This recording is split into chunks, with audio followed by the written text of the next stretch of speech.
Welcome to Real Flix Reviews, like a book club for people who hate reading. This week we did Dunkirk, made in 2017. This week we have Jonathan Charney, James Stevens, and Ryan Preston.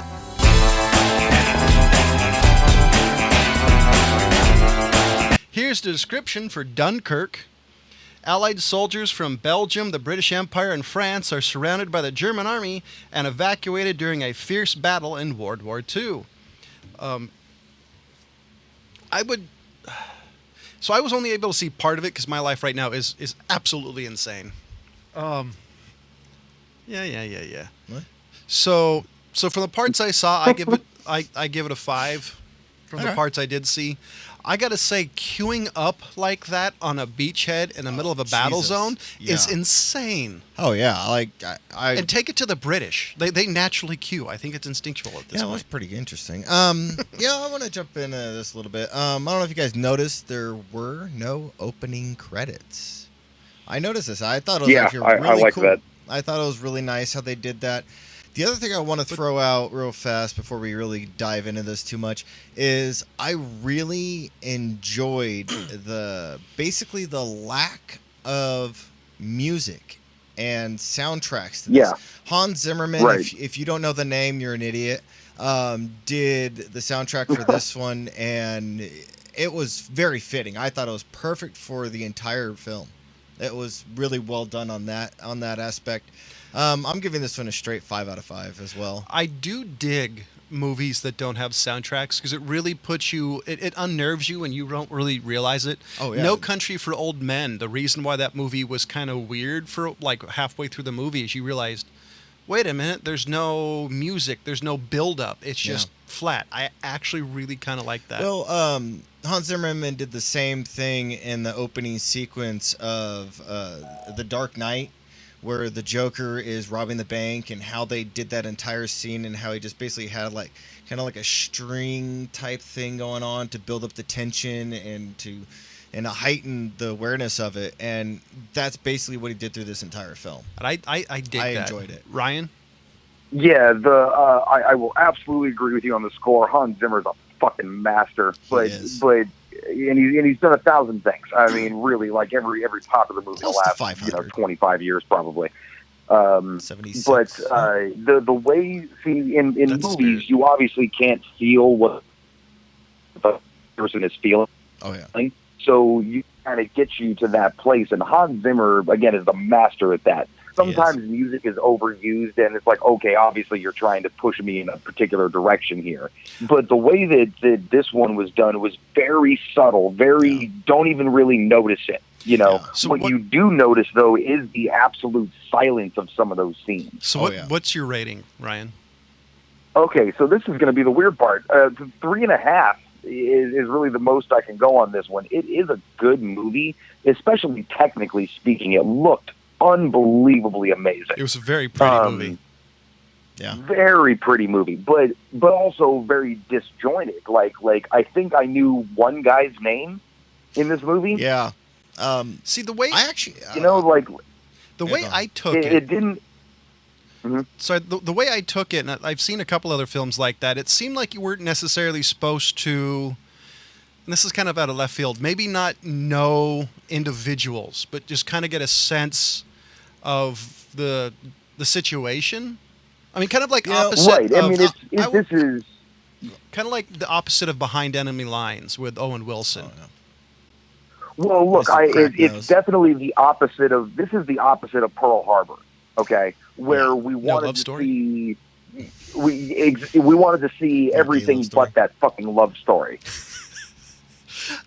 Okay, but this one was just kind of telling the story and more or less like. I mean, I definitely get the point of it. Okay, as far as the victory and just surviving, you know what I mean, and being able to come through something like that. And I love that they went with kind of the no-name actors just to show, like, look, these young, really, really young, inexperienced dudes going through this really insane thing. But there was no real storytelling going on in this. Yeah. And it was really, really backwards and told in 1,000 different pieces all over the place. Like, see, the weird thing is that Inception did not confuse me at all. This movie confused the shit out of me because they jump back and forth in time with only the most subtle hints to let you know, like, hey, by the way, this was 10 minutes ago. So, Okay, question: well, Did you one something. question? I want to address. Did Looper confuse you? No, Looper made sense. Looper? Shit, no. Okay, because the reason I'm asking because I read a lot and I know a lot of people who are really confused by Looper. So I'm just trying to figure out where in the confusion it lies. Okay. Anyways, so Trust me, I'm not a guy who gets confused by movies. Yeah, Looper didn't confuse me either. That's why I was kind of shocked. My interpretation and what my take in on this film was and why I rate it so high is because of the fact that it wasn't trying to get you to care about a character. Like, I didn't give a shit when George died. I really didn't care. That was about one of the only characters that you really got a name out of is George and Mr. Dawson. I didn't even know the other guy's name was Tommy until now. But the way that they told the story was they were telling you about the situation that they were in. Like I said. And that's what I really appreciated about this film. And the only film I could really compare it to who kind of did the same thing, except for they did have two characters, and it was probably the time of the filmmaking why they did that, was All Quiet on the Western Front. And they really told you about what was going on with the whole foxhole situation. They didn't really tell you specific little details about everything. They just told you what it was like to be in a foxhole at the time. Is right. And I look, so that's what this was about. I definitely understand that they're not trying to tell the band of brothers, you know, like about this particular unit, and it's through their eyes, you know what I mean? But at the same time, the idea of a film, you know, for a movie like this is still to tell a narrative. You know, the narrative doesn't have to be a love story shoehorned into it, or a bunch of characters, you know, that you're supposed to really endear yourselves to, you know, in the comic relief and all that bullshit. It doesn't have to be that. But hold on, I want to bring up something. It has to have some kind of perspective. They did. I get that they were trying to go with a big epic on this one. But they weren't giving you the perspective was from, okay, like the guy on the boat. You know, obviously you're not going to show all, you know, however many hundreds of boats they sent out there. So you focus on one boat, you focus on one plane, you focus on a few guys in the beach, a few moments. But see, I think that's the thing. Aside from that, it's just like, oh, war sucks. So you missed the point when they actually put up, like at the start of the movie, they put up on the ground, basically. I don't remember exactly what they said, but they were saying the troops on the ground. They were showing you that perspective. And then they showed you the perspective, and they even said it on the screen. They put up sea, and then they put up air. So they were showing you all the aspects that were in Dunkirk that you needed to pay attention to get the whole big picture of what was going on. It was a lack of any individual perspective. So you needed somebody up there like Ross Perot with a pointer. So this is what we're going to be doing next, and I can hear the sucking from Mexico from here. At this point, does he know? This could have just as easily been a documentary if you wanted to tell it like this. Then what? That's why they gave it the name Dunkirk. Well, that's one of the reasons I actually kind of thought it was cool. Was I did like, granted it was disjointed, but I did like kind of the hands-off approach. Like there was no one person and they really focused on. Like, well, they did focus on Tom Hardy quite a bit. Like Behind Enemy Lines, for example. That basically, was the airplane pilot. It's about Owen Wilson and everything, the shenanigans that happened to him. This movie, it was the lack of an individual perspective that I thought was kind of neat. Yeah, I like the fact that they gave you the grand perspective of everything that was going on. On the other hand, if I watch too many movies of this, it might get annoying. But in my opinion, what that did is it really showed you how bad they were up shit's creek without a paddle. And that's really what it was. And they were just screwed. And I still, like, even watching this movie when I was done, I'm like, I still can't believe that we were sitting out of this war at this time. It's funny. I was actually doing research on this before the show started, and there's a movie called Operation Dunkirk. I think it was made in 2017. I remember 2016. Wasn't longer than that. It's one of these movies. Like I watched the opening bit of it, so I'm going to finish it because I'm curious in the difference between the movies. I thought I'd say that because this is a story that I don't like. I know of. It was 2017. Yeah, I do know of from being a big history buff, but I don't know too many movies that talk about this. So this is one of the reasons I was really cover it in history. touched on it when I was in school. Well, yeah, but I read about it like years after being out of high school. But I do love the fact they touched on it, because usually in war movies, especially if you're talking about the allies of the United States, it's usually favorable. No. This really wasn't on the most favorable side of the Allies. No. You know, especially in the beginning with the beach scenes. Well, this was still when Hitler was doing his blitzkrieg, and that's why they had to run their asses out of there. Because 39, right? Is this when this takes place? 38 or 39? Yeah. It was a few years before we jumped in, before Japan forced our hand. But yeah, I was wicked excited to see that they were making this movie in the first place. Yeah. You know, it was one of those things that I remembered, you know, a handful of details about from like high school. Yeah, them dropping the pamphlets. I thought that was a good touch that they followed through with well, that. and it's mostly to do with like the British reaction subsequent to the Dunkirk thing, you know, and then us kind of getting involved in the turning point that was the Battle of Dunkirk, you know. Yeah. I did want to kind of yeah. So I did want to talk about the conversation we were having earlier about the soundtrack, and Ryan said something interesting, and I've for what's it like Gone with the Wind and some of those older movies, they always had overtures and ending scene soundtracks, and I find it interesting. This movie specifically, and kind of the modern movies, they don't really do the giant opening audio, the soundtrack. The What you're talking about, like what they did with the James Bond? Yeah, that's very rare, which I liked on this movie.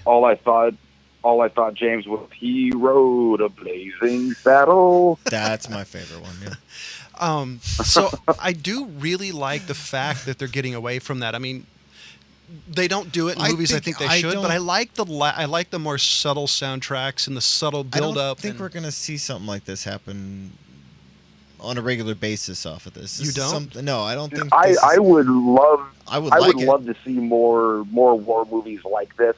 You know, because this isn't really like a traditional war movie by no stretch. No.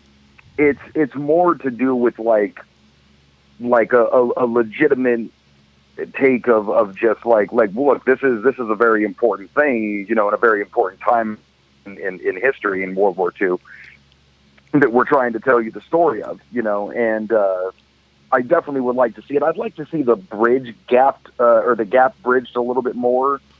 You know, mix a little more story, a little more character narrative in there.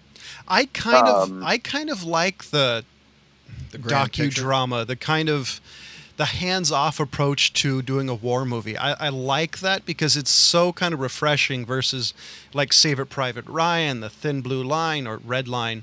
It's like all these movies are heavy-handed. I kind of like Ragged October. I kind of like the fact that you're just kind of viewing it as it's happening. I thought that was kind of a really neat touch. You know, I agree. I'm a big fan of war like movies. Saving Private Ryan. It's one of my favorites of all time. But for me, like watching it in retrospect now, I think that it did kind of bother me, the whole thing of that they were chasing, that they had their own side mission with everything going on. That's why I was really appreciative of Tom Hanks putting out the Band of Brothers. I think that was amazing. So, but I don't know. Watching it now, it's like there's little bits and pieces of it that still kind of bother me. The fact that they were basically, they had a whole plot that had nothing really to do with the war. They were just out there to save one guy. You know, well, that was the point. I know, and that's the point of the movie. That's the title of the movie as well. It's just, I don't know. I prefer something like this where you actually are immersed into the actual battle and what's going on around, and you get a full perspective thing. Like I enjoy Patton as well, but I would say one of the movies, at least in my opinion, that I think is the closest to this, that's the oldest, is 12 O'Clock High. Well, because that movie was one of the first movies that I've ever seen that wasn't in the airplane dropping bombs. It was everything else. It got you seen behind the scenes and more of the characters. This one actually had main characters and secondary characters. This one didn't as much, in my opinion, but I kind of like that.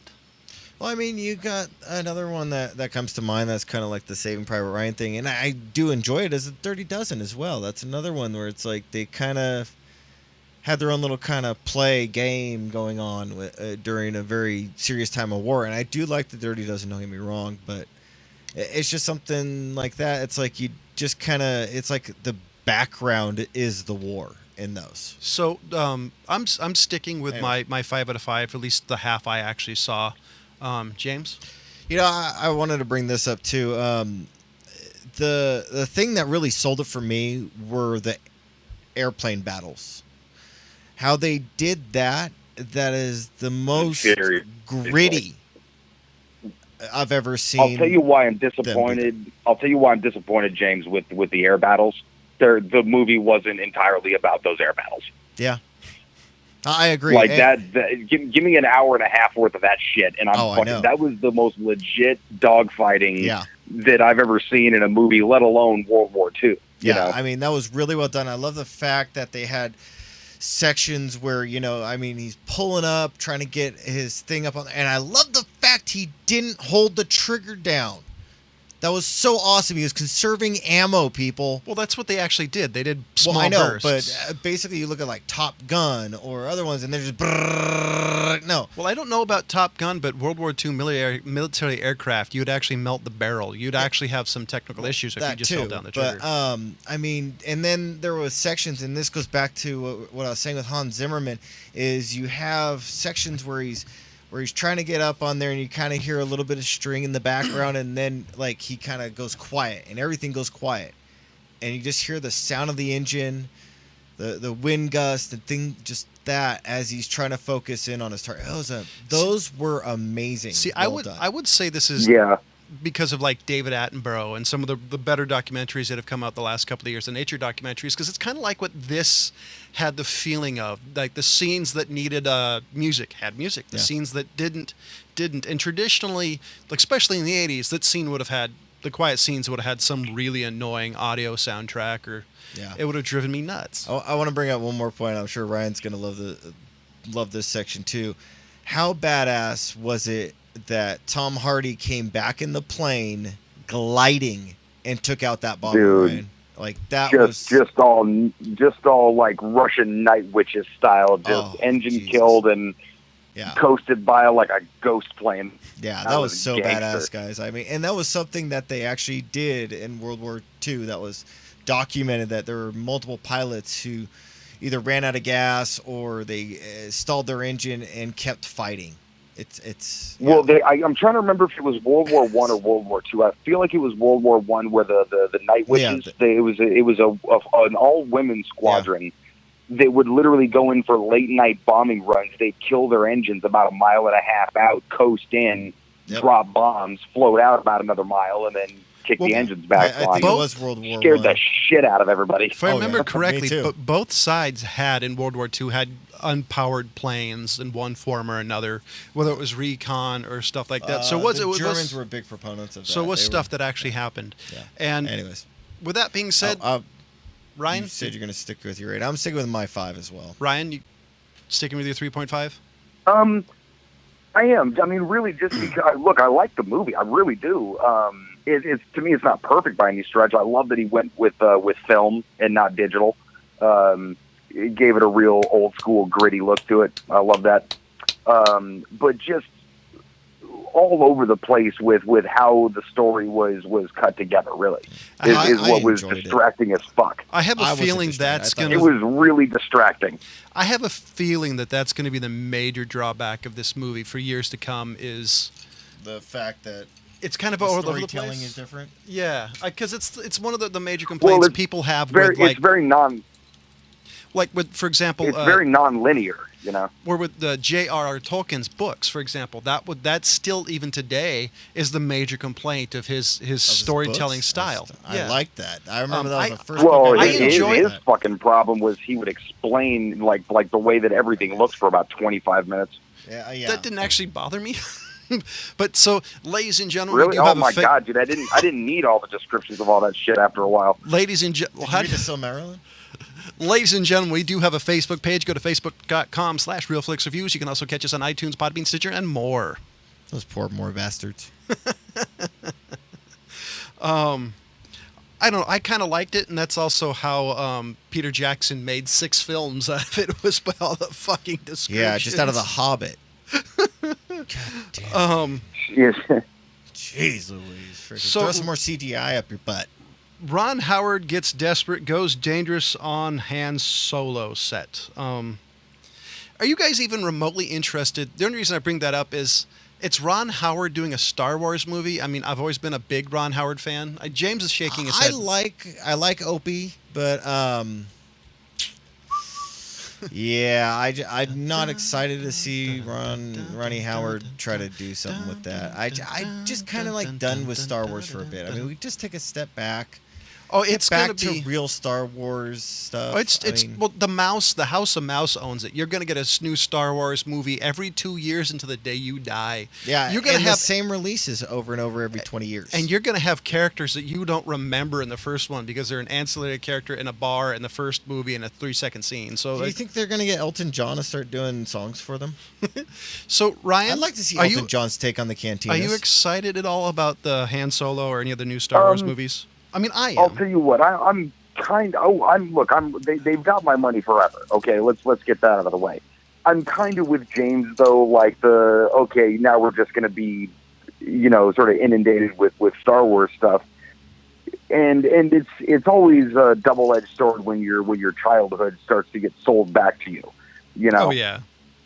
So it's but I like Ron Howard. I mean, I like too, his instincts when it comes to movies.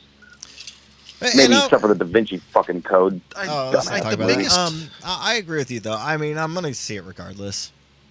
Well, I will. But I mean, the way he makes everything look, I mean, I would expect this to look more like Rogue One. That kind of. I think I've said the word gritty 1,000 times today. That gritty feel to it. I want to bring that up. I mean, Rogue One in comparison I've yet to see it. The Force Awakens, I didn't really like either of them. I fucking loved Rogue One. I didn't like either of them, really.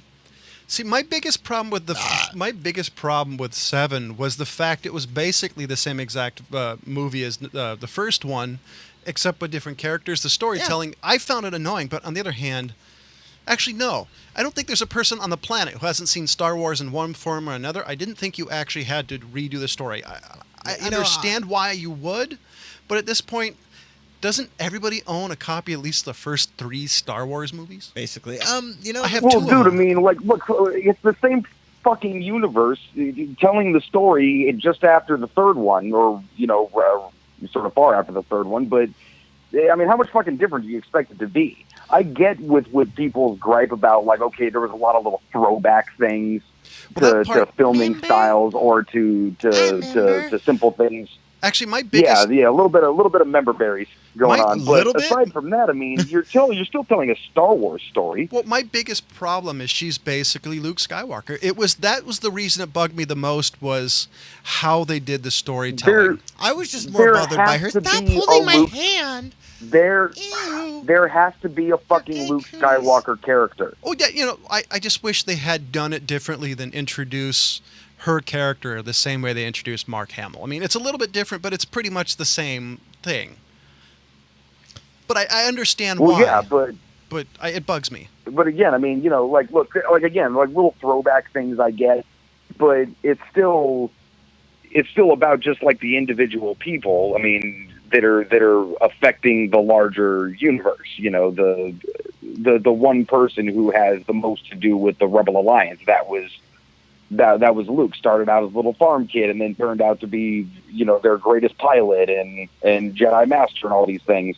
This chick, a junker on a planet, and then turns out to be very, very important. It's the Star Wars narrative. It is. I am curious in what they're going to do with the Princess Leia character, because I know. Dead. Well, and the third one was completely filmed. I think they had to do some CGI stuff. I think I remembered towards the end of the filming of the new one. But are they going to kill off Princess Leia? Is she going to be in a remote part? I'm curious in how they do it, because she's one of, at least in the extended original universe, was extremely important to the story. No, she's going to be on well, Dagobah obviously as a ghost. that goes without saying. No, it's I'm still fucking really sad about that one. That really fucking sucked.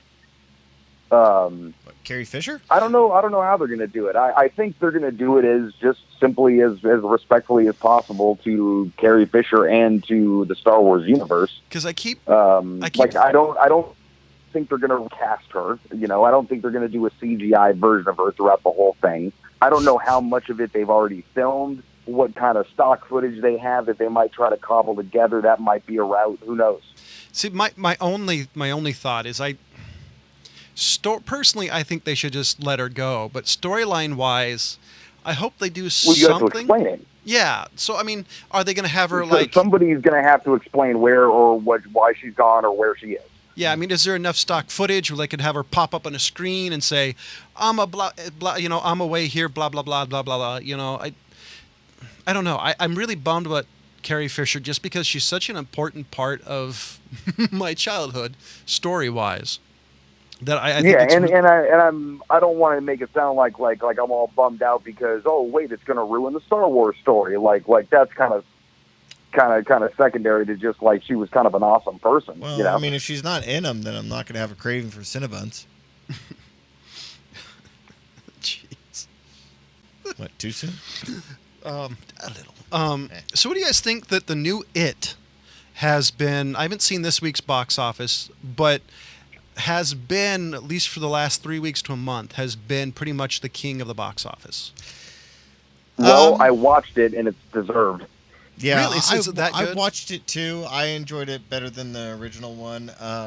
It compared to Tim Curry. Way more than the original. Well, how was because the reason why I love the original is strictly because of Tim Curry. Because I'm literally one of his biggest fans. Skarsgård's little brother does a fantastic job. Really? Okay, that's good to hear. I think I enjoyed this one more just because, I mean, the original one, it was just so really a letdown when you finally found out what it was. And by the way, Pennywise really was. The new one really reminds me of Stranger Things on the trailers. They kind of do, but that's kind of how the first one was, though. It's kind of the same thing. But well, yeah, and Stranger Things is definitely kind of a throwback towards that Stephen King style of 80s movie. So one is referencing the other, just not in the opposite way. Yeah. But also, one of the kids fucking from Stranger Things is the main character in it. Yeah.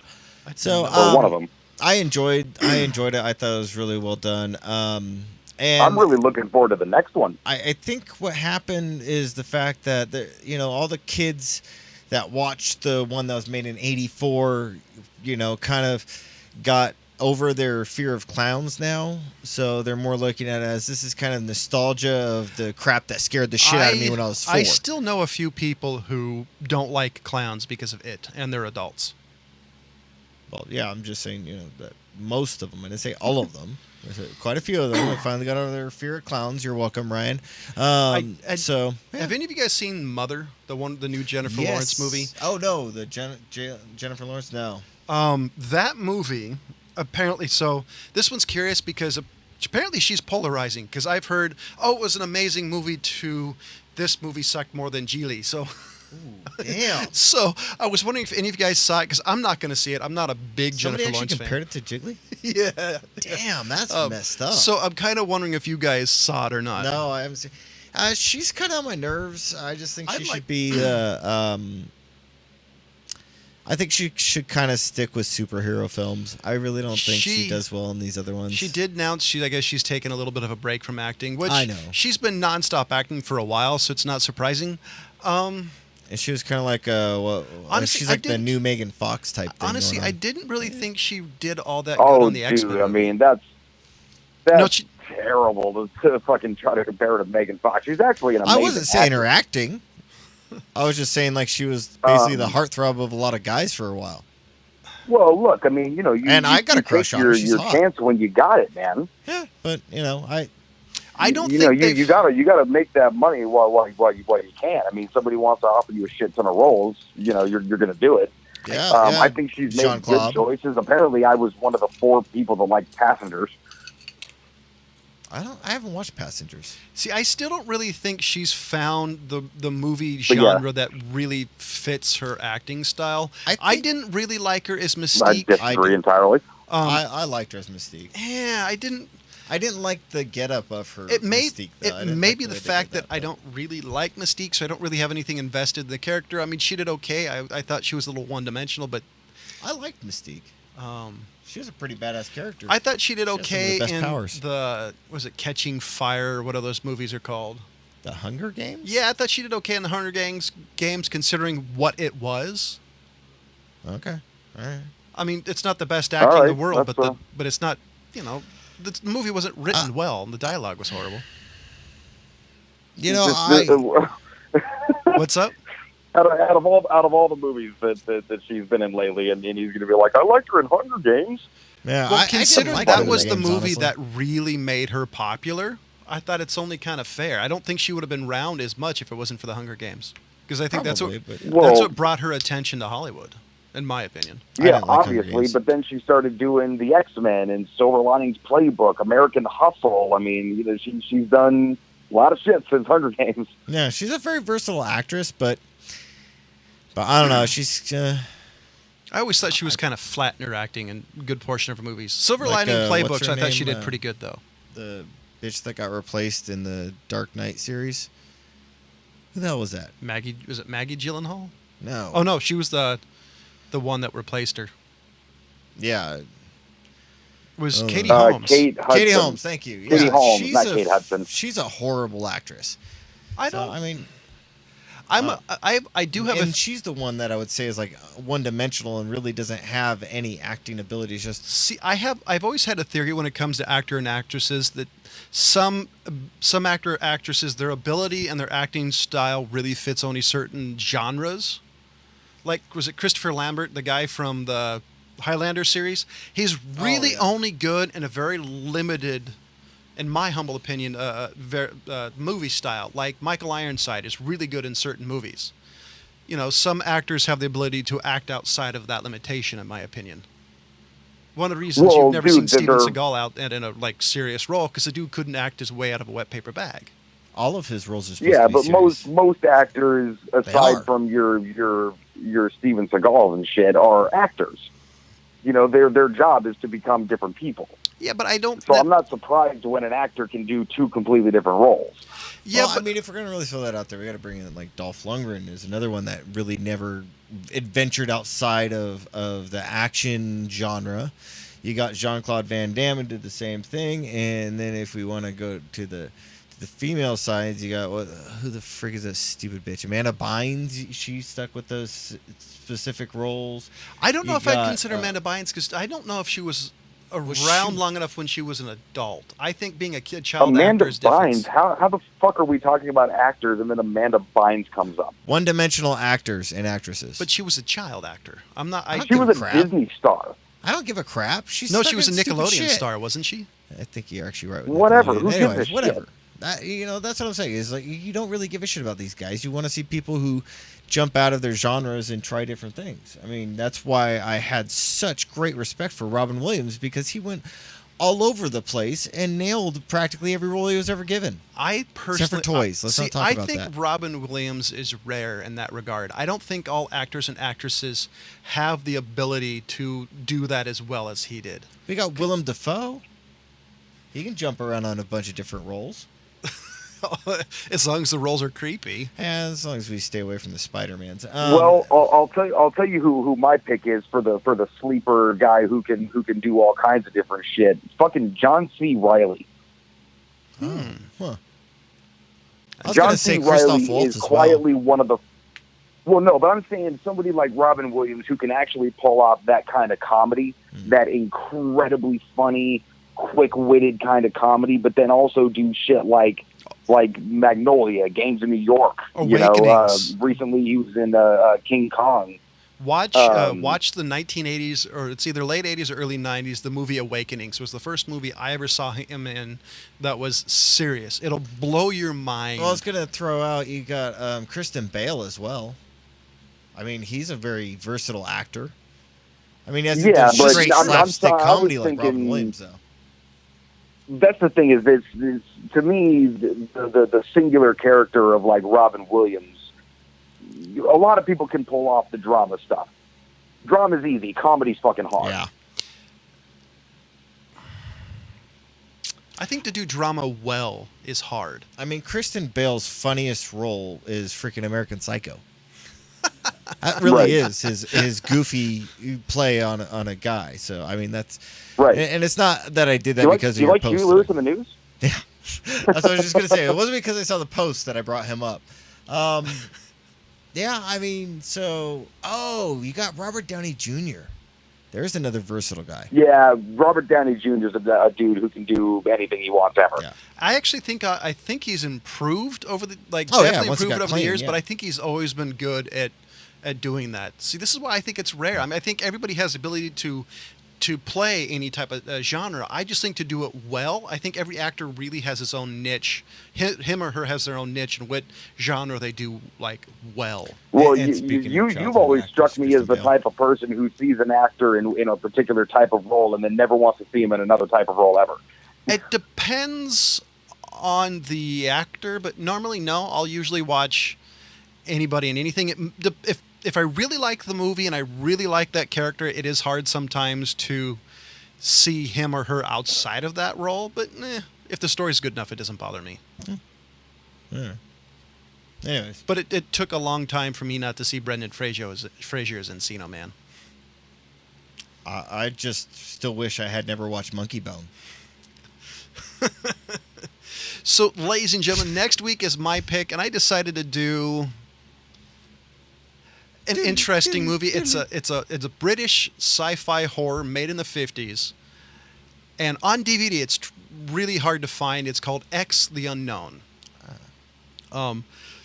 You'll see. It's actually kind of I think it's hilarious. So what's the TV show? We are doing the TV show Room 104. We are doing the first episode. Richard. Cool. So, ladies and gentlemen, I gave Dunkirk a 5 out of 5. Ralphie, sorry. James gave it a 5 out of 5. Ryan, what was your rating? 4 out of 5? 6. 3.5. 3.5 out of 5. Next week, doing X the Unknown along with Room 104. Yes. Season episode 1. Yeah, season Season 1, one, episode episode 1, 1. called Ralphie. So, ladies and gentlemen, for Jonathan Charney, James Stevens, and Ryan Preston, as always, thank you for listening.